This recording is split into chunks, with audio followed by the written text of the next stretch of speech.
All right, and welcome to Fast Break Breakfast NBA podcast. My name is Keith Parrish. I'm here once again with my buddy, the Miracle Computer Phone, here with Dave DeFore. Dave, Cade Cunningham, tell me everything. How about the Pistons? They're fun, man. How about the Pistons? How about the Paul Reed game? My brother and two of my nieces were at the Paul Reed game, the Dennis Jenkins game too. Dennis Jenkins Pistons is fun. Yeah. Dennis Jenkins. He had that great game the other night. Crazy fourth quarter, hits the buzzer beater to send it to overtime, and then they're just like, "All right, well, we got to rest." The NBA Cup is killing Wednesday nights, man. It is killing. I have to watch more basketball. So Monday nights and Wednesday nights are the huge days on the schedule, right? Like there's often 10, 12 games on a Monday or Wednesday night. And what they're doing this year, because of the NBA Cup games on Friday, they are stacking. There were 7 teams on the second night of a back-to-back. Yes. Last night. It's so much. It's too much basketball. The second night of a back-to-back, as somebody who watches this like every single night, you can see the difference. Like, it is so much worse as far as the quality goes. NBA teams, anyway. And we're going to get to Cade Cunningham because obviously the lead story, the most important thing that's happened in the world of Fast Break Breakfast, perhaps ever. Dave, today is my son, Chase Buddy Budinger's 11th birthday.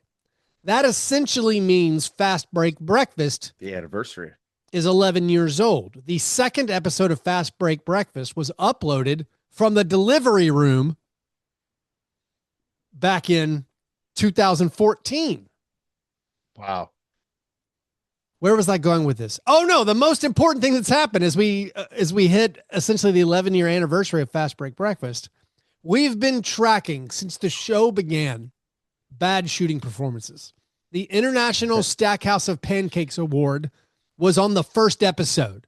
This was a thing that we came up with, that John, Chuck, and me came up with. This is a thing to recognize the bad shooting nights. And normally the awards segment of the program is later in the show. But what Cade Cunningham did, it's special. And whether it's good or bad, I leave that to you. I don't really care. I'm excited about the shooting numbers. So we're going to talk a lot about that on this show. Before we do right now, let's talk a little bit, though, about the back-to-backs, the NBA Cup situation. NBA teams right now are doing, it feels like, a coordinated protest. I mean, protests are good. Nico Harrison got fired not because he did a bad job. Nico Harrison got fired not because he traded Luka Doncic, which we all basically agreed this is the worst thing you could do in sports. How can you be this stupid? It's a business. You've hurt your business. Like, there's nothing you can gain from this, but he wasn't fired because of that. He was fired because the fans chanted "Fire Nico," and they were still chanting "Fire Nico." By the way, my wife saw "Fire Nico" online because it was like trending, and she's like, "What is?" She didn't know what it meant. It was like, "Was this a code?" She didn't know who Nico was. She didn't know what fire. Like, I was like, "That's actually a guy." They wanted this guy to be fired. He got fired because Cooper Flagg was hearing "Fire Nico" chants at basketball games. Protests work. ESPN changed their box scores back today because everyone who covers the NBA is like, "Hey, this stinks." I mean, some of this is like, listen, Tim I like Legler my old box called scores. Him out on it. Tim Legler, who like maybe, tough. But like I'm telling you, they changed it back. But also, protests work. I feel like NBA teams right now are protesting back to backs. Mm-hmm. The players, like you saw the players going off on Wednesday night. It was Dennis Jenkins, and it was like, my brother's going to this game. He gets free Pistons tickets because no one wanted to go to the game because Cade Cunningham's not playing. Right. You have up and down the league, the Cavs are like they played, you could say, an important game against a good Eastern Conference team, and they're like, no one's playing. I mean, Garland has his own thing, but we're going to rest Donovan Mitchell. NBA teams now are just being like, second night of a back-to-back, we're not playing our guys.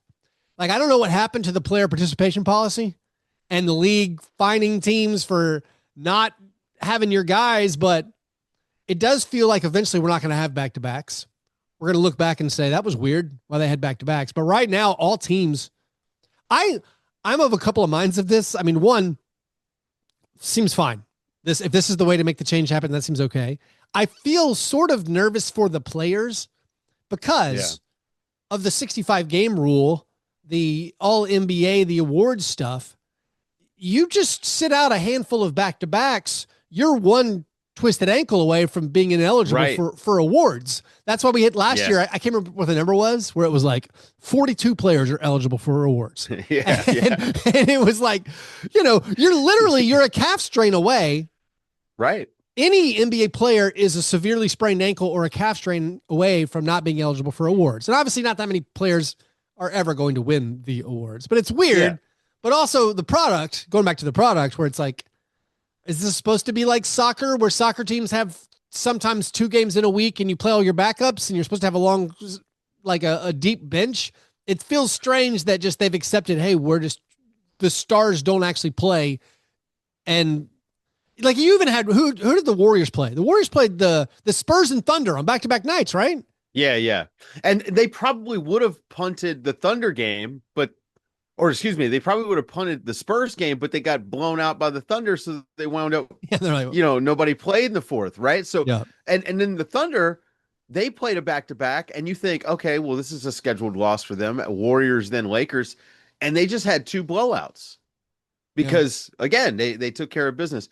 It's also, this year is the fastest the league has been. You mean pace? As far as pace goes? Because you're not talking about game time. No, because and then also the fouls are up. It's an extra 8 fouls a game, and it is interesting because it's like the highs are so high, the intensity is so high right now, and then there's all this downtime, and I don't know. Like it's kind of a tough watch to start the year. I feel like we've had 2 good nights of basketball. Really, after the first week. First week was just amazing. Well, Monday kickoff week special.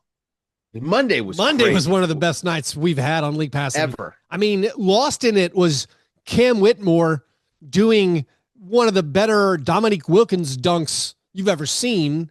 Yeah, just incredible stuff. You had all of those buzzer beaters. Desmond Bane taking the Magic's offense into his hands, getting a very important buzzer beating win. This all actually leads us back to Cade Cunningham, which was Monday night. The Wizards found numerous ways to lose that basketball game. I've been very excited about Keyshawn George this year.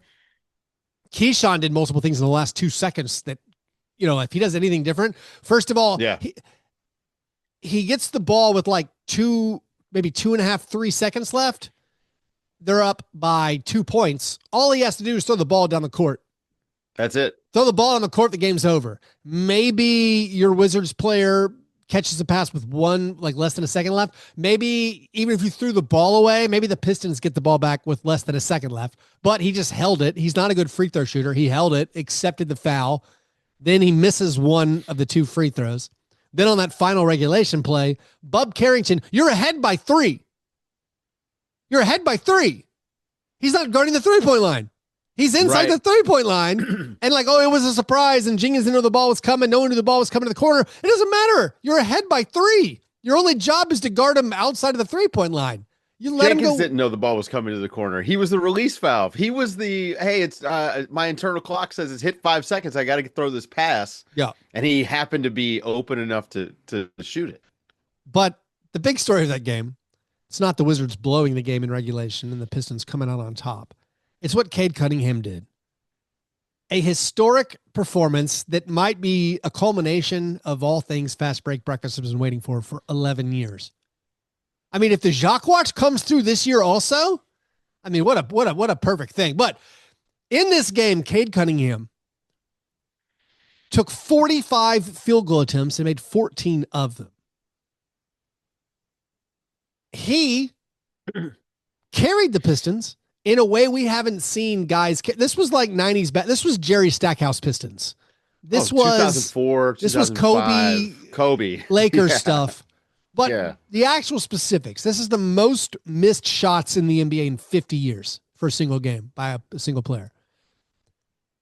He's the first player to attempt that many shots and make that few, or that like 45 or more shots, 14 or fewer makes. He joins Joe Fulks, the spiritual godfather of Fast Break Breakfast. The only two players in NBA history to accomplish that. Joe Fulks last did it in 1948. So all the accolades go to Cade Cunningham. Just an important moment. I mean, dude, I am not here to pass judgment. Cade? Oh, hang on. Dude, his numbers? There's no judgment to pass. 46 points, 12 rebounds, 11 assists, 5 steals. He was a team unto himself. Yeah. Objectively cool game, by the way. Because like it was an entertaining, fun game. He didn't have his shot that night, and he just said, doesn't matter. Yeah.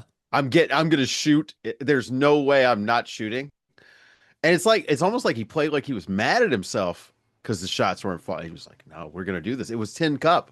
Here, I honestly made a mistake viewing this. I have basically moved into the new house. Very happy with the setup. I have 3 televisions set up side by side to watch the NBA at night. I did have the Pistons game with the volume not very loud for most of it. I saw Cade's stats at halftime, and they were notable. I can't remember what it was, but it was like he'd missed a lot of shots, and I was like, wow. Yeah. But from that point on, I'm just watching the game, and it's close. I'm more focused on the fact that the Wizards keep blowing it. Like they had a big lead, and they let it slip away. So I didn't find out about the fact that he finished regulation 14 for 43 until after the game was over. And then like, it was when the game was over, I was like, wait, what? Like I started checking the box. I feel sad I wasn't tracking it live with the number of field goal attempts. I started tracking the box score at around attempt 30. Yeah. That was when I was like, oh, hang on. I got to have the shot. I need the play-by-play for this. Yeah. You just don't see a guy take 30 shots all that often. Not and then it goes for 45. Yeah, I think Jalen wow. Brunson took 47 a couple years ago. We've had some guys put up those shot numbers, but with the misses, just spectacular stuff again. Anytime I can do the stat head search, and it's like the only other result is Joe Fulks, jumping Joe Fulks. The only other guy to do it. Joe had an 8 for 46 game. I wish we were around back then. 8 for 46. Yeah, man, offense to himself. Let's That's like go a ahead. bad week in baseball. Actually, yeah. Let's go ahead and do the awards segment of the program. Let's get all out of order. Cade is his own thing. Yeah. This is second place. Second place.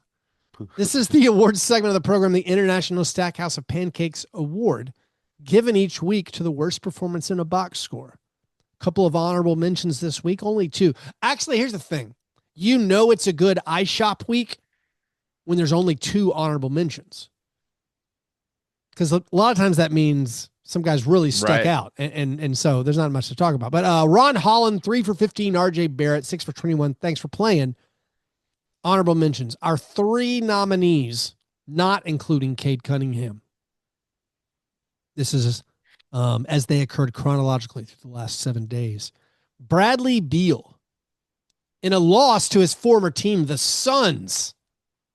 Bradley Beal, 2 for 14. 5 points, 1 rebound, 1 assist, 2 turnovers, 3 personal fouls, and 1 fractured hip. That's tough. I know we make a lot of jokes about the Clippers being old, but a fractured hip is 2 on the broken nose. hip. Yeah. that's yeah. That my grandmother. That was like when she was like 85, 30 years ago. Fractured hip was kind of the little beginning of the end there. We're gonna have to take the Clippers out back. Oh man, Bradley Beal out for the season with a hip. Kawhi's got a sprained ankle and foot. Sprained ankle, and it's gonna be a while. And he sprained his foot too. So like it's a double. It's like he's got 2 sprains down there. Bradley Beal in that Suns game, 2 for 14. Bradley was not looking good. I don't know when the injury occurred exactly. You know who is looking good? Norm Powell, who they Yeah. gave away, I guess, to bring in John Collins. The John Collins and Bradley Beal to replace Norman Powell decision, not looking awesome for the Mm-mm. Clippers right now. Also, a nominee this week, Dennis Schroeder, in a blowout loss to the Thunder. Schroeder was 0 for 10. It's the biggest 0 for the season so far. 2 points, 8 assists, 2 rebounds, no turnovers, 1 personal foul. And then Ja Morant, also against the Thunder. Ja was 3 for 18, including 1 for 11 on 2-pointers. Mm-hmm. Not 3-pointers, 1 for 11 on 2-pointers. Ja had 11 points, 8 assists, 3 rebounds, 1 steal, 3 turnovers, 5 personal fouls. So Bradley Beal, 2 for 14, 5 points. Dennis Schroeder, 0 for 10, 2 points, 8 assists. Ja Morant, 3 for 18, 11 points, 8 assists. It's tough. Man, it's tough. Yeah. I don't know, man. Schroeder, 0 for 10 is, man, that's It's like, gross, but I normally, it's even if an it's an egg. 0 for, a 10, Yeah. 10 attempts isn't enough for me personally, especially in I a mean, I week watched the someone did Ja game, which is 45. tough. No, well, you have to throw that out. You can't. I know it's It's tough. only what's Um, printed on the box score back page of the USA Today. yeah. Uh, 3 of 18. Is that 3 of Ja's 18 is worst pretty game of the high. season as It's far as his shooting worst game goes? of the season. Actually, you would think I looked it It's up. been I didn't look bad. it up if it's the worst game of his career. I think it's Ja, 3 for 18. I think so too. Ja Morant right now. Ja Morant is, these are a lot of stats I said on Grits and Grinds this week. Right now, Ja Morant, this is the worst 2-game shooting span of his career. He followed up that 3 for 18 with a 4 for 14. So he's right now in the midst of his worst all-time 2-game shooting span. Also his worst all-time 3-game shooting span. Mm-hmm. And his all-time worst 4-game shooting span, and 5-game, and 6-game, and 7-game, 8-game, 9-game, 10-game, and 11-game shooting span. Ja Morant had never had 3 straight games shooting under 35% before. He has a streak of 6 going right now. Ja Morant also set out the second night of a back-to-back, because that's what players do in Adam Silver's NBA. I have a question for you, Dave. This is a Grizzlies specific question for you. Yeah.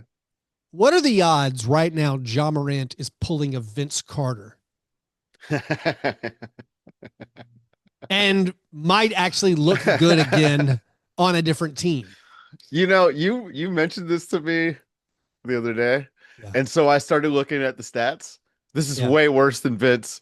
It's so much worse than what Vince was doing in Toronto numbers wise. Yeah. I mean, So one of my least favorite things we've talked about this on the show. One of my least favorite things in the NBA's history is how Vince Carter, he quit on Toronto, and his numbers plummeted, and then immediately goes to New Jersey. His points per game go back up by 10. He gets most improved player votes, which those people should have been put in jail. The media members who gave him most improved player. The man quit and then stopped quitting. But now he'd get a feature written about him, how he overcame whatever. Officially, I think Ja Morant's not well. And the talent around Ja means every team can double team him at all times. Yeah. Nikias Duncan put this out there that he's being double teamed or seeing a help defender on 90% of his possessions, which is number one in the NBA. Absolutely. I think he's number one in the NBA in potential assists, but it's not working because the teams are forcing Ja Morant to give the ball up. But still, well, he's also shooting so poorly. All that being said, up on drives. Right. All that being said, he still can't finish in the paint and he can't make a jumper. And so his numbers are horrific. And he's turning the ball over at astronomical rates. Mm-hmm. And so the Grizzlies are in a world of hurt right now. Grizzlies have their worst point differential through 13 games since they were in Vancouver. Man, it's tough being a new coach coming in, installing all your discipline, especially with no Edie around. Apparently Zach Edie's coming back soon. Dave, we're all over the place. Let's take a quick break. and then we'll come back and we'll talk about some of these good stories. I mean, we mentioned the Pistons. We'll hit some steak and eggs best things right after this. All right, Dave, steak and eggs best thing. Can it be that Nikola Jokic is the best player we've ever seen, perhaps? How do we quantify stats in every era are different? How am I supposed to digest the fact that over the past 5 games, Jokic's shooting splits are 76, 66, 87? Those aren't even recognizable as shooting splits anymore. That's like a 6-digit verification code to get my Discord access back. He scored 55 points against the Clippers. It felt like he could have gone for 100. He had 25 he took 23 shots. He made them all. I mean, not literally, but basically. Yeah. I've never seen him play like that last night, like the way he did. He came out and it was amazing how fast he was going to the hoop. If that makes sense. You know, he likes to get that seal and get the ball and then work a little bit. And he was just spinning and shooting. He had that one trail 3 where normally you would see him stop, and he kind of does that thing where he settles. It's almost a 3-point stance, but he shoots that way so he can shoot and pass. And he was never not shooting. And I don't know what it was. Like, Jamal Murray didn't really have a great game. I don't know if Jokic knew it going in. Hey, he's just not going to have it tonight. I need to just be aggressive. But there are times where we watch Jokic and he'll take like 3 shots in the first half. So I mean, it really stood out to me, that 55-point game that he was gunning. But he might be the best offensive player, like right now, that we've ever seen. And I say that as a guy who thinks Steph Curry is about the peak of that. But literally, you can do the last 5 games to have those fun shooting splits. 76% from the field, averaging 36 points per game with 13 rebounds and 10 assists for the season right now. Again, we've never seen this before. Never seen it. Through 11 games, 29 points per game and the double-double. And again, shooting 68%. This is while taking, 4.5 threes per game. I mean, I know the Thunder are the best team by a mile and might be cruising to historic win totals. The Thunder, they 12-1, 11. They've one loss. Yeah, they're 11-1. They've only lost one time since the beginning of last year when Jalen Williams, their second best player, doesn't play. Doesn't play. There's something like 23-1 without their second best player. Yeah. They just shuffle in, like you said a couple weeks ago. Also, AJ Mitchell. Oh, this guy's great now? Awesome. Yeah. How's this guy great? Isaiah Joe's back. Isaiah Joe's playing well. Yeah. They got a guy from Liège. And he's just, we're going to put him off the bench, and he's just going to be amazing. So, the Thunder are the best, and Shea has to have some credit for, obviously a deserving MVP last season. But what Jokic is doing, what are we supposed to say? Is shooting percentage overrated? Am I getting too hung up on 68% from the field, 30 points per game? I don't think so. No. It's impossible. No. He's so much fun to watch. Although I don't hear you talking about, Ryan Kalkbrenner. I have been talking about, of course. I mentioned last week the only guy in the NBA shooting 90% from the field. I think he's down to 87. Yeah, something like that. I like Jokic is impossible to kind of wrap your head around, I think. Yeah. So Jokic does all this stuff. Top 3 in scoring, rebounds, and assists right now. Again, last night in that destroying of the Clippers, bringing the Clippers are in a world of hurt. And speaking of the Thunder, right now, if the season ended, they own their pick. They have 2 top 8 picks. They would get the Jazz pick. I think the Jazz is top 8 protected, but they would get 2 top 10 picks.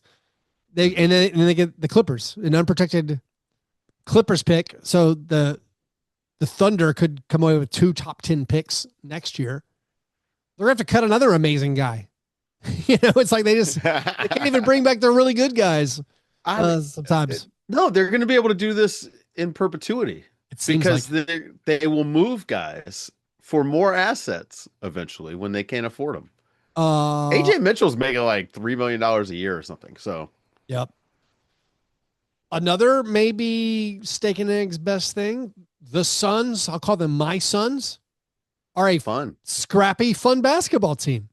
Won a few games in a row. Grayson Allen with a 42-point night that no one even heard about because it happened on Monday when everything else amazing was happening. Oh, but maybe was that Monday? I can't remember. It was Monday. Yeah. Colin Gillespie is like an okay player. They even are doing this without Jalen Green. Played one game this year, looked Yeah. amazing, but re-aggravated his hamstring. But the Suns are fun. Mm-hmm. Mark They're Williams, fun. Nick Richards, big man rotation is fine. Yeah, the Suns are. I don't know how much of it is just schedule, but it feels like they actually have something going on where it's a fun brand of basketball and they play hard. They play hard. Hey, again, man, look, I'm going to give Dylan Brooks credit just because he's got the track record for this. And whatever the coach is doing there, it seems to be working. People are organized. They're on the same page. I don't know. They are fun, man. Like they're not going to win a lot of games, but they've already been doing better than any of us anticipated to start the year. I mean, on our preseason prediction show, I was appalled at their Vegas over under was like 30 wins. I Yeah, felt yeah. a little nervous. I'll be honest. 4 games into the year, they looked horrible. Mm-hmm. And I was like, oh, all right, maybe I was wrong being so confident. But now Yeah. this is, I guess it's confirmation bias. But I'm like, yes, they're going to compete. They have enough guys. Yeah. I mean, Jordan Goodwin, you can't keep that guy off the court because he's a solid player. The Right. Lakers aren't missing him, but that was a good pickup for the Suns to bring him in to compete. What else? What else you seen that's got you happy this week? Any other great Uh, stories? I mean, I've watched just about every single Pistons game, and I know we already talked about Cade Cunningham. I think Yeah. that they're sort of the best story in the NBA right now as far as this team is kind of breaking out. Mm-hmm. Um, and then the Spurs. Yeah. Because the Spurs, I mean, and we just, like they lost to the Warriors. Okay, I mean that's going to happen. Steph like went nuts in the third quarter, unguardable when he's doing that. But the Spurs are kind of interesting. I mean, obviously because Wemby is taking a leap, Yeah. whatever we want to call this. But they really make a lot of sense. Their defense is really good. Obviously, Wemby again, like just having him inside really helps you quite a bit. But the Spurs might be doing the thing where they're just good. Like It's they're not going to possible. go through we're the 7 seed. We're you know what I mean. Like we're fighting for the playoffs. They might just be good. Like they could maybe be a home court team even. They really Um, could. I mean, they're obviously on the pace to do that yeah, right now. Wimby remains special. The way he can deliver, it feels like he steps up when the moment is big. When it's a time game against for the Bulls. the best player to step through, and he does. The Pistons winning streak. I mean, them beating the Bulls where they're so shorthanded. I know the Bulls were a little Yeah. shorthanded too, but that's it's the kind of culture building win where the Pistons are just cranking it out. I thought Billy Donovan was smart after the game. The Bulls now lost 3 or 4 in a row, saying, Yeah. we're not talented enough to not be hungry, every game, and so like if we're not going to be able to bring it. I had the thought watching that game last night, and I was thinking specifically about Billy Donovan because I was like, do you think he yelled at his guys in the locker room after that game? He didn't seem like a yeller to me, like just, Sure, and I don't know him, but just his demeanor, he seems actually kind of chill with his guys. But that's the sort of game that, as a coach, I think about. Like, he probably needed to lay into those guys because the Bulls actually have to play hard every night. That's interesting. That I didn't know that he said that. But the Bulls have been fun and scrappy. I just think not having Giddy has actually made it really tough on them. They don't have Giddy. They don't have Kobe White. Their ball handling, obviously there's a big drop off there when they lose those two guys. But they look tired against the Pistons, and the Pistons guys were out there playing for their they were having careers. fun. They were having fun out Yeah. there. Speaking of not having fun, what is the opposite of not having fun? Cream of wheat. Worst thing, we could probably highlight that the Nets, Pacers, and Wizards are all sitting at one victory. Wizards 1-11. They've been They're fun. fun. Might be too strong. I enjoy watching them play, yet they bend over backwards. I'm not going to say they're tanking FBI or losing on No, they're young purpose, and dumb. but they seem to bend over backwards to escape with losses. Where it's like, you guys are playing a fun game. You're playing pretty well. How'd you find a loss here? The Pacers and Nets, I got nothing. No joy, no excitement. I feel bad for I don't feel bad for the Nets. The Nets chose this. The Nets elected to do this. The Pacers did not, I don't think. They're just up against it with the available guys, maybe some bad matches. But even what looked like winnable games on their schedule, the Jazz drop 152 on them. Oh, yeah. Well, the Pacers didn't choose this, but they've now chosen it. Yeah. All right. And they're going to be really good at this. They are not going to play around, Keith. Like, this is unlike the Wizards where it's going to look, I don't think the Pacers are going to even make it look all that competitive. Oh, you I think they're going to be Okay. like, hey, let's not risk this for a year that's going nowhere. The Wizards that lost again, the loss to the Pistons in overtime.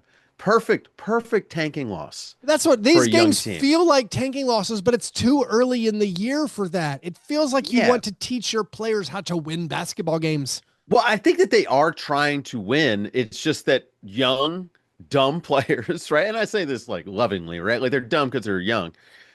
But these guys don't know how to do it. They don't know how to finish games, right? Like you mentioned Keyshawn George having a chance down the stretch. This is what that's for, right? Like these are reps.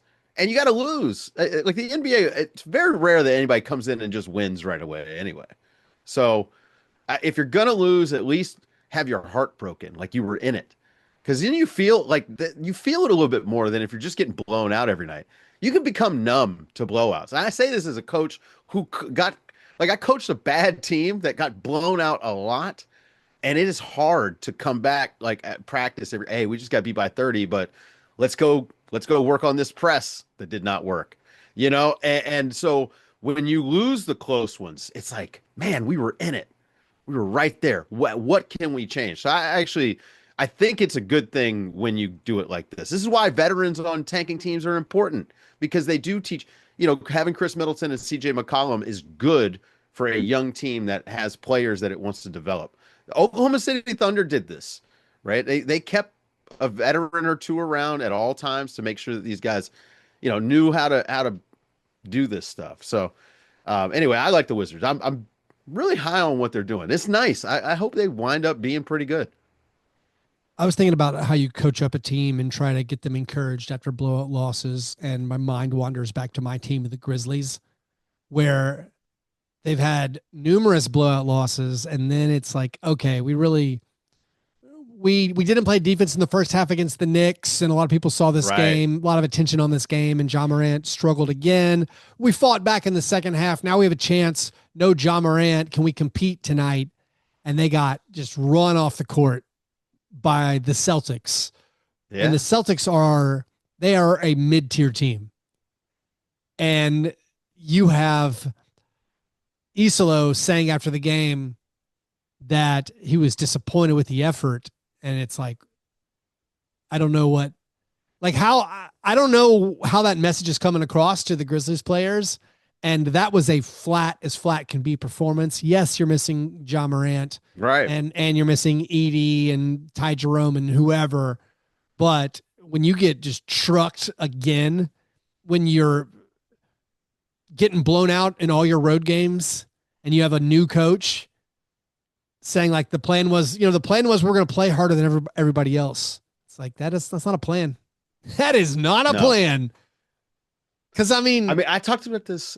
Yeah. We didn't get into it too much. I did Real GM radio last week. And so I actually like got into this a little bit just cause I had more time there. This style of coaching, right? This shorter rotations, higher intensity. The NBA is a 48-minute game, and it is different than the 40-minute game in the rest of the world. It is a different sport. It is not the game of basketball that Isolo's been coaching. It is not the same, period. The rhythm is different. again, it's 48 minutes, not 40. And it's, you have to think about it like this is like a boxer, right? The NBA is not a league that typically runs all that deep, although it's gotten deeper, right? So guys are playing theoretically less minutes, although the stars still roughly somewhere between 34 and 36 usually. It just the rotation stuff where it's like, hey, you're going to give me 5 minutes of flat out go. It's not, it is a high ball screen drive and kick league during the regular season because they play 82 games and they're 48 minutes long. So the style of coaching to me has got to change. I think like you're going to have an adaptation to what you're actually coaching rather than, hey, we're going to get everyone to fit my style. It's just, it'd be like a basketball coach going into a football league and say, I'm going to coach this like a basketball team. It is that different of a sport. You don't believe in Ted Lasso? Oh, I think actually a really good coach could do that. Like, or actually a good coach, like the tactics in Yeah. basketball and soccer are so similar. That would be an easier transition than football. I just always come back to the fact that everyone's competing as hard as they can. Usually. These guys are the elite competitors of the world playing for their careers. They're all playing for their paychecks. And the guys who feel secure in their paychecks, who don't have to worry about their paychecks, are so much better than you that it doesn't matter how much effort you're going to give. It doesn't matter how much effort Cam Spencer plays with. Giannis is going to turn him into a blood mist. Like it doesn't matter. So the idea of like, we're going to play harder than everybody else. It's like in a professional league. I don't believe it. Intensity is different than effort. And so I do understand that they want to be more like have more intensity than. And I understand again to say we want to have guys, we have a high intensity and then it's like, oh, we lost by a lot again. Let's try high intensity again tonight. It's like, woo. Oh, well, now listen, I'm worried when I'm watching. I'll be honest here now. When I watch the Grizzlies now, I am worried that they need to change the coach. So because it doesn't seem like he's got anyone's ear. I don't know if he has anybody's ear. And of course, I already went through those Ja Morant stats. I don't know what Ja Morant's long-term plan is, what he wants. He says he told a Knicks fan he doesn't want to go to New York. Some Knicks fan after the game was like, come to New York. Which is a weird Knicks fan. You have Jalen Brunson. What are you doing? Yeah. But Ja's like, I'm good. But again, Ja's just not getting to the rim. Not maybe he meant Brooklyn. Not winning. There's no good trade partners. I mean, they're good trade partners.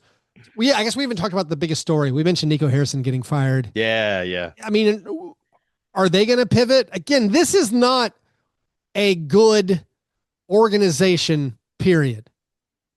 This was done because of fan outrage, not because they thought anyone did anything incorrect. Cooper Flag's mom like retweeted. Kudos to the fans again for causing this to happen. But you think Patrick Dumont's going to do anything right? No chance. No. I mean, if he does, it's by accident. Is at least how I view it.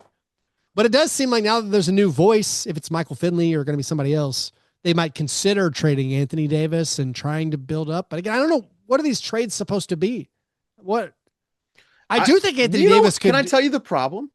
Here's a problem I'm having. Because, again, we're getting into trade season. Like, guys are disgruntled. Teams are going to pivot. Anthony Davis and Ja Morant, both are kind of rough fits because they don't play. They just don't. They're not available. So when I'm looking at them, like, okay, what could the Grizzlies get for Ja? Well, what team does he fit on? I mean, same with AD. I'm constantly like, they don't play. Ja Morant and John Conchar for Anthony Davis. Call it in. How about, the Clippers clearly need to change their trajectory. Like, can we just would you want James Harden for Ja? Like, would that, I don't know what is going to happen with these guys. I fear speaking publicly over what the retribution could be. I just don't know where they go. I mean, AD is an easier guy to move to me than Ja, actually. Just because I don't know, like Ja, having your point guard miss 20, 25 games a season is a little bit more difficult than, AD plays. He just misses a lot of time during the games. Right? AD is a complimentary player. Yes. AD is a amplifier to everything that you have. AD can fit essentially, in my opinion, alongside any big. You don't want him to maybe have not a back to the back. I'm trying to think of the Can't have him like with Domantas Zubac is not Sabonis. ideal, but also Right. Zubac and AD together would be awesome. So it's like, I think he'd work even Sabonis. Yeah. I don't I mind don't that know at about all. You Sabonis. said like that's fine for me. Sabonis not good enough defender is the issue. Sure, but it's better than Drew Eubanks. And I mean, and like, I don't know. Drew I think Eubanks has been outplaying Sabonis hooping. some of these nights, so Yeah, I don't know be what the careful. teams are supposed to do in these situations. I do find it interesting that the Mavericks now possibly not being wedded to the so-called Nico Harrison vision could entertain trading AD. I'll tell you what I do like. I like the fact that the Mavericks are trash and they're wearing their throwbacks to back when they used to be trash. I like that synergy. It does. Oh, you know what I hate though? They What's played the this? Bucks and Yeah, both teams wore green. yeah. I was Different watching shades an of green. NFL game. Both teams were wearing yellow pants. How Can how we is this allowed? Why are we dumping the traditional Dave. white? One team needs to wear white. We already Oh, said the home team's not wearing white. We just like gonna do it on vibes. Okay, and we threw our hands up because we think that's dumb. But no team wearing white? Come on, buddy. Like speaking of complaining, Dave, which is our old man now wheelhouse. all of a sudden we are. Gosh. Can we have a moment for the new the every year it's a new thing. Let's have a moment for the new All-Star game Oh setup. my God. I'm not even learning this format. I'm just looking forward to what they're going to do next year, Keith, because this is I going to change again. I am convinced the people running the league, Adam Silver and whoever he employs, I'm convinced they don't actually love the NBA and the product. I really wish we could get somebody like our friend Kelly Dwyer or like the No Dunks guys. Get J.E. Skeets on this. Get someone who loves basketball. Bill Simmons puts out a lot of drivel. I would rather have Bill Simmons making decisions about the All-Star game. He actually loves the NBA and he cares about the history of the NBA. A 3-team round robin tournament is this year's All-Star format, following last year's. Some rookies and sophomores could play their way in, and then it Yeah. was sort of a round robin. I know the All-Star game was arguably broken because no one was trying, but no one will ever care about an exhibition between teams that they don't know what the teams are. Ever. Even if you have a fun player draft the day before the game, the day of the game on Inside the NBA a week before the game, when the game starts and you're like, I have no idea who is on which team. And then it's like, I came here to watch Jokic play. Is he on Team LeBron? This thing now where it's like, you're telling me again, they call it a round robin tournament. I always say, I'll watch it basically any tournament. If you have a tournament, Sure. I need to specify some things. A tournament occurs over multiple days. A tournament does not occur in a 2-hour time slot with 12 It's not a a 12 minute Kumite. a 12-minute mini game. So like this doesn't make any sense. They've said it's going to be 2 USA teams and 1 world team. So 24 players still. So so that means what, 8 world players? Yeah. Is there Well, what if we get too few? What if we get too many? that's not a thing. Hey, see, that's the issue, right? So 16 US players, 8 international Yeah. players. But also, Dave, there have to be 12 players from each conference. They kept the conference thing. Why? Right, but if you're not no playing positions. from conferences, there's no positions at least. So are we going to get enough? I'm trying to wonder if there's too many world players. Well, I mean, the starting 5 of the world team is Shea, Luca, Giannis, Yeah. Jokic, and Wemby. Right. I mean, so How's that going to go? the best 5 players are all international. Yeah. This is like it's a silly idea. Like we can't get people to care. Maybe if we put a little bit of a tinge of xenophobia in there, Wait, and then so but like like we could get people so like some nationalism. We can inspire some feeling or whatever. It's silly. It's silly. wait, Or next so year is it going to be like let's have white players versus black players? so you Like they're gonna keep reach for gimmicks until they're out of gimmicks. Just give me East versus West. is Shingun going to make the All-Star game? Oh yeah. So Okay, so is that's Josh Giddey. So is Josh Giddey. That's 7. We're up to 7 world players. So we're only allowed one more. Yeah. Is Denny Avdia? I mean, Denny Avdia Avdia's been probably amazing. not gonna make He's it. He's been good. He's averaging like 26 points a game, isn't he?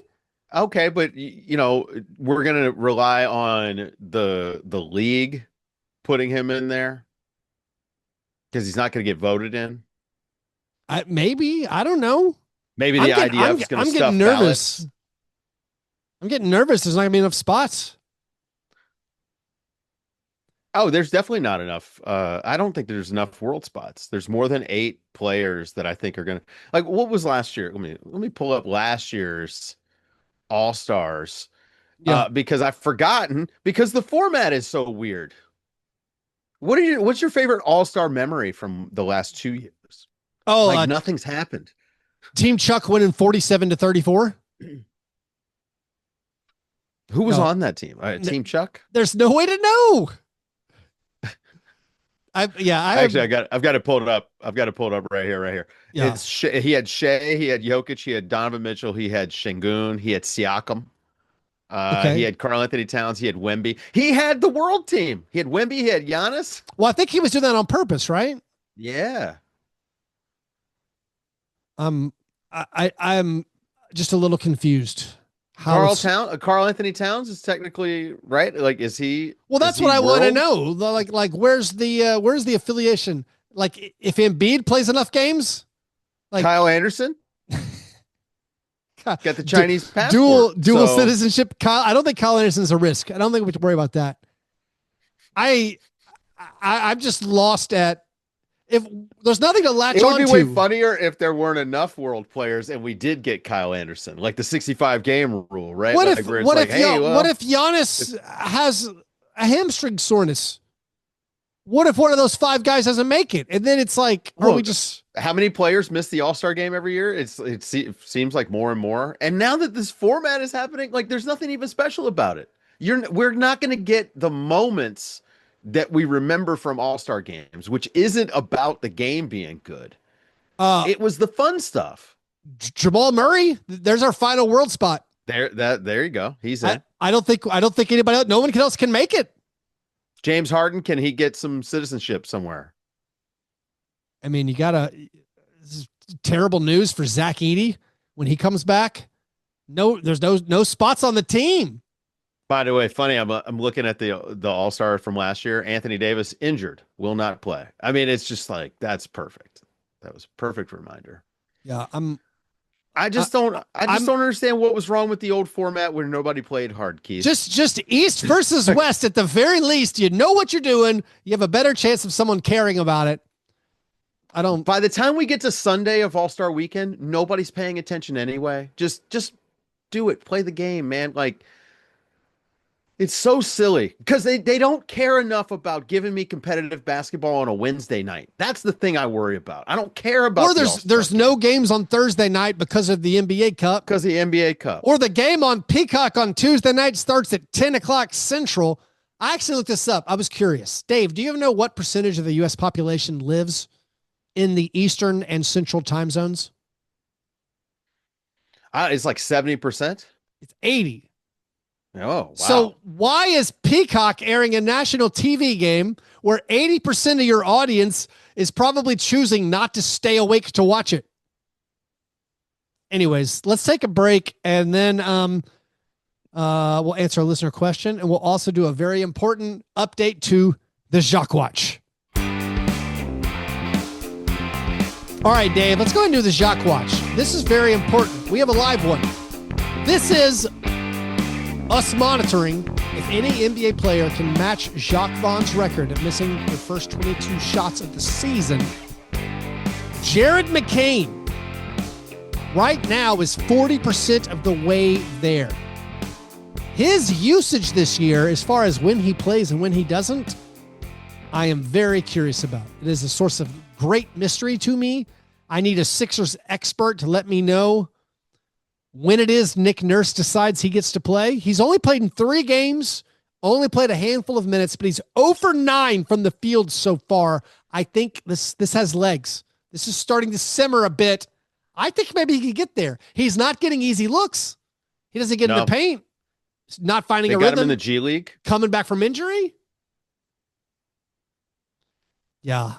They've got him in the G League, trying to get him some run. He's playing behind Eric Gordon.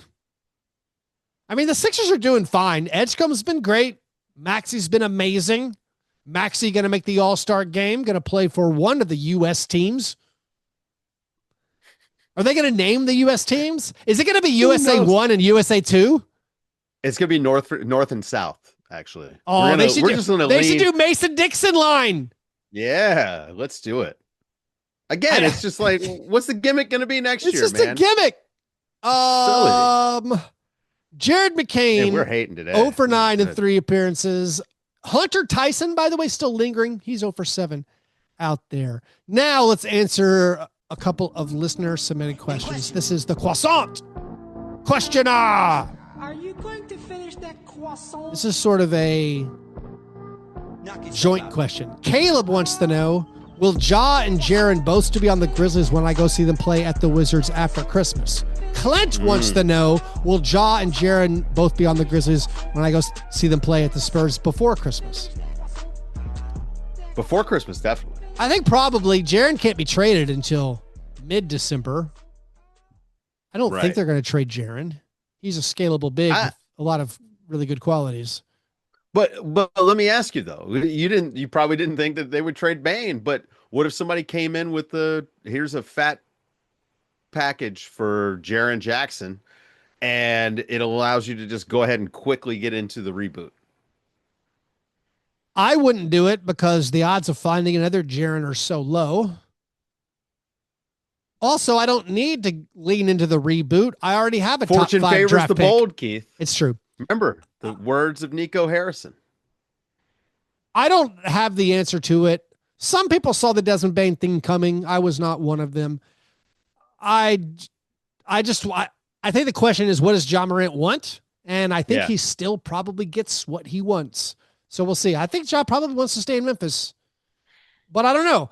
My mystery is going to be if he joins the Bulls or the Kings or the Nets or whoever, or the Mavericks, does he look amazing again? That's my big wonder. Magnus wants to know, please predict the order these teams will finish in. We have 5 teams. I'm not sure how he picked these 5 teams, but he has 5 teams. He wants to know what order will they finish in. The Suns, the Magic, the Grizzlies, the Mavericks, and the Pelicans. Right now, the Suns, I guess we could do right now the Suns are 7-5. The Magic, I think, are 6-7. I guess I could pull up the standings. 6-6. Magic are 6-6 after winning 2. Pelicans are 2-9. Mavericks are 3-9. Thank you. Grizzlies are 4-9. All right. So which one of those has the best record? I guess the Suns at 7-5. No, but who's going to fit it? I still think at the end. Yeah, who's going to finish? Yeah, I think Orlando feels the safest. Probably round. You could imagine that they would have a slow start with integrating Desmond Bane with their non-shooting passing lifestyle. I think clearly the Magic, you'd expect them to have the best record. Who has the best record among the Suns, Grizzlies, Mavericks, Pelicans? That's a fun one. Yeah. I mean, if you would ask me before the season, I would say definitely Memphis. Right. But now, I don't know. Before the season, maybe it's the order it is right now. Before the season, I picked the Mavericks to have a better record than the Grizzlies. That looks idiotic. I mean, I know Anthony Davis hasn't really played. Right. But Yeah, the Mavericks are struggling. The Pelicans are struggling. I see no sign outside of Derek Queen blowing up last game and having a couple of strong quarters here and there. I see no sign that the Pelicans are going to put anything together. No. I do actually think that it might be more likely that the Grizzlies finish with the best record out of all those teams. Despite being 4-9, Edie is going to return possibly in their next game. And they're only a couple games behind the Suns. Well, we'll say 3 games behind the Suns, 3.5 games even. Mm-hmm. But I still think there's a good chance that the Grizzlies end up around the same record. But yeah, I think I'd imagine the Pelicans. Well, the Pelicans are weird because they don't obviously own their draft pick. Would they? So could they catch the Mavericks? Tank? Yeah, I don't know. That's tough. I mean, but are the Pelicans, do they have the option of choosing to tank or not? I just don't think they're good enough. I don't think it matters. Right? Like they're just bad. Yep. Did you see this thing about Willie Green not being introduced? Yeah, I did see player that. lineup. So if you didn't hear it, yeah, they stopped introducing Willie Green at the player at team introductions before the games. And a reporter asked Willie Green about this. Did you ask to not be introduced? Because every NBA team introduces the coach before the game. Right. And the Pelicans are not. And he's like, no, I did not ask to have my name removed from the introductions. What are they doing in New Orleans? I mean, say what you will about treating your coaches with dignity or just firing them whenever you feel like it. You should still introduce the person. Yeah. It's pretty disrespectful. I actually feel like the way Willie Green is being treated down there is not great. I mean, obviously it's bad. This has largely not been his fault, although I can definitely, if he gets fired, you can say, well, sure, he deserves to be fired, whatever that means for coaching. But it's also not his fault. That team is never healthy at all. I mean, his friggin' point guard is supposed to be Jordan Poole right now. What are you supposed to do with that? Zion looks great, but he's not playing. He's hurt again. They've got 4 centers who, Queen luckily is looking pretty good, but everybody else is hurt. And I'm not the kind of guy that just always makes these injury excuses, because I do think that there's stuff on the court that just looks bad, and it has been bad there for a couple seasons. But yeah, Willie Green is he has not really gotten a fair shake there. Yeah. And now they're treating him like a jerk. We even pointed out, I think most people did in the preseason, just that their roster didn't make a lick of sense. None. There's no real point guards outside of Jose Alvarado, who's not a regular full-time guy that you can go to. When was the last time Joe Dumars built a good team? Ooh, hurry, Charlie Villanueva and Ben Gordon. Yeah. And Detroit just got out of the hole. Yeah, that's just true. Got themselves out of the hole that Joe Dumars dug them and buried them in. Yeah. And now he's doing it to another franchise. Honestly, there's a conspiracy theory that the NBA got him there to get him out of New Orleans. Right. That makes more sense than the roster does. Yeah, that does. Thanks everybody for the questions, by the way. If you want your question answered on air or as part of the monthly bonus episode, you have to be a Patreon supporter over at patreon.com/fastbreakbreakfast. Also, if you sign up over there, you can join the listener Slack channel. All right, Dave, let's finish with this. All right. I was very happy to see Trey Kirby pointed this out, that a lot of the familiar friends in the Eastern Conference back in the play-in range. Which one of these teams do you feel the most confident in? This is the Hawks, the Heat, the Bulls, and the Raptors. I think right now, Hawks fans feeling great. Won 3 games in a row without Trae Young. The Raptors fans starting to put together a little, maybe a tiny winning tradition. They're 6-5. The Bulls lost 4 in a row after that amazing start. Which one of those teams right now do you feel the most secure in? Oh, then the Heat. The Heat, 7-5. Jaime Jaquez, like we said on the first episode of the year, this guy is a revelation. All of a sudden, he's amazing. He's kept that up. You feel the best about the Heat right now, those teams? Do you think they're legit? Probably the Heat, because they get to add Tyler Hero to this, and I actually think he will make them better. But Atlanta is interesting to me, and part of it is like, they're 5-2 now without Trae Young. Yeah, and I mean, like they just is that a thing? Makes a lot of sense. It is a thing. It is a thing, and like I saw it early on in just minutes where he wasn't out there, and this isn't to say that they should be moving on from him.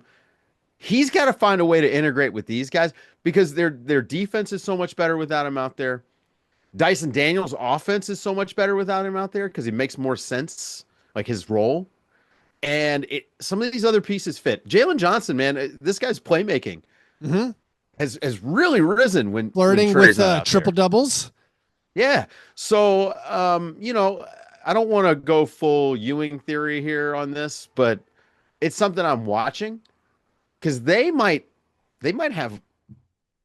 Do they have a higher ceiling now? I mean, I don't know. It's just the defense really is intriguing to me. So also, that would lean Miami. I possibly could have done a breakfast in bed apology on this, even though we didn't do that segment on today's show. Nicole Alexander-Walker has been a difference maker. I was dubious. I thought maybe his acquisition was a little bit overrated. He's been fantastic for them. He's scored in double digits every single game this year, and he's really been stepping up without Trae. So we think the Heat, maybe the best of those teams, the Heat, probably, and then the Hawks without Trae Young.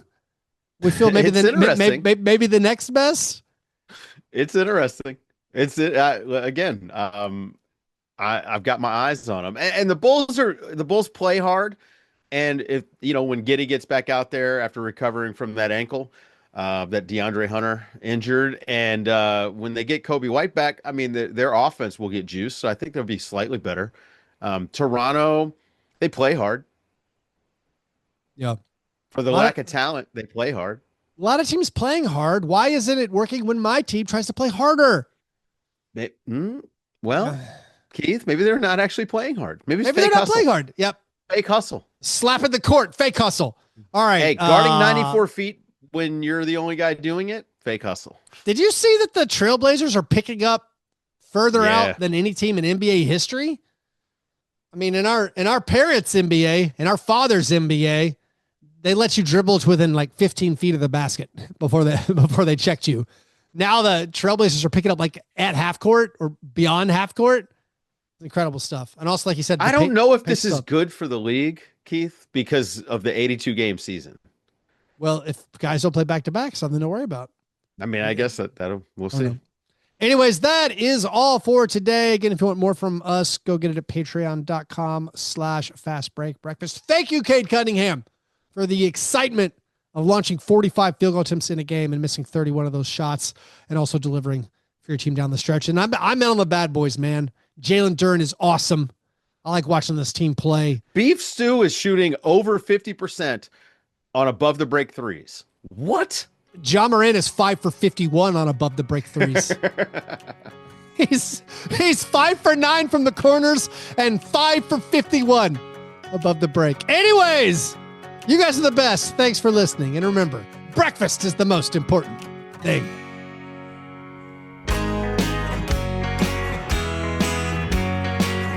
Yeah, never apologize for being G&G. Fastbreak break, man. You understand? I will remember.